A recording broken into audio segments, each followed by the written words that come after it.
In 2010, a seasoned caver named Jeff set his sights on Madagascar, eager to return to a cave shaft he had discovered years prior.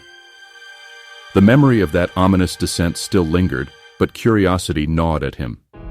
Upon arriving, he rented a car and hired a local guide to lead him to the desolate area where the cave waited, like a dark mouth in the earth. The guide, wary of the foreigner's intentions, accepted Jeff's money to remain at the car, eyes lingering on the horizon as the caver disappeared into the abyss. Jeff clutched his worn notebook, the pages stained with past ventures. Using his scrawled notes, he retraced his steps to the jagged opening. The shaft plunged 50 meters into the earth, a mere meter across, a gaping wound in the landscape. The descent was treacherous.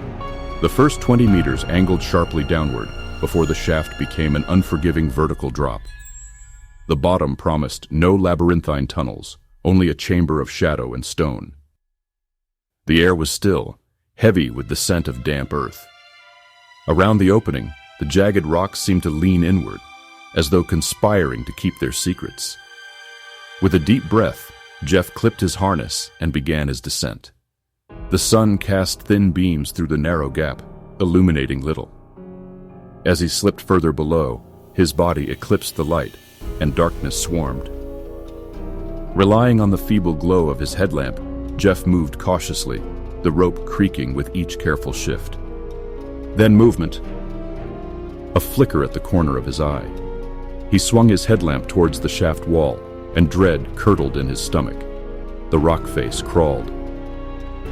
Thousands of black widow spiders erupted from crevices, their glossy bodies writhing in the sudden light.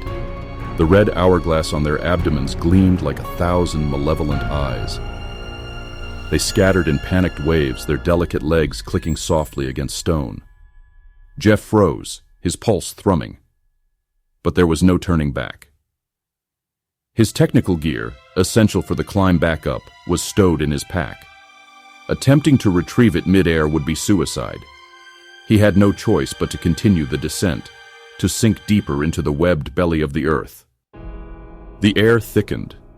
Each meter felt like an eternity. Every scrape of his boot, every shift of the rope, sent the spiders scurrying. Their bodies brushed his sleeves, and he shuddered as he slapped them away. They writhed on the walls, some dangling from silken threads, swaying like sinister ornaments. When his trembling fingers reached the bottom, the dread did not ease. The chamber floor was alive. The walls pulsed with movement. He could hear them, a ceaseless rustling. He tore off his pack, its fabric already infested. Spiders poured from the seams, their slender legs skittering across his trembling hands. His breath hitched. He clawed for his gear, desperate to escape. The sensation of their bodies crawling across his skin ignited primal terror. Each moment was an eternity. He felt their presence even in the darkness. Shadows shifted unnaturally along the walls, and whispers danced in the stagnant air. The echo of his own breath mingled with something else, a faint, rhythmic chittering. Jeff's hands shook as he secured his gear, glancing around wildly. Shapes loomed in his peripheral vision, but when he turned, they vanished. Panic gnawed at his resolve. Finally, he secured his gear and scrambled to ascend.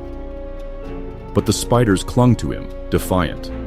They tangled in his hair, scurried beneath his clothes, and crept along the taut rope. Panic clawed at his resolve. Higher and higher he climbed, brushing the creatures away with frantic swipes.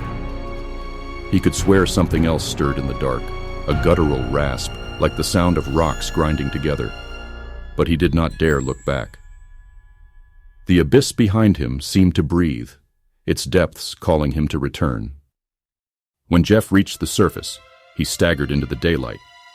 Without hesitation, he tore off his clothes, desperate to rid himself of the lingering horrors. The guide, wide-eyed and speechless, watched the pale, trembling figure shake free from the last remnants of the underworld. Barely able to steady his hands, Jeff retrieved his notebook. The name he had once scrawled on the page, the Crooked Tube, mocked him. With a single stroke, he obliterated the words. the ink smearing like a stain. And above it, in jagged, trembling letters, he wrote, "The entrance to hell." This terrifying tale was brought to you by Uncle Boogie Productions. For more spine-chilling stories, subscribe and stay tuned for your next nightmare.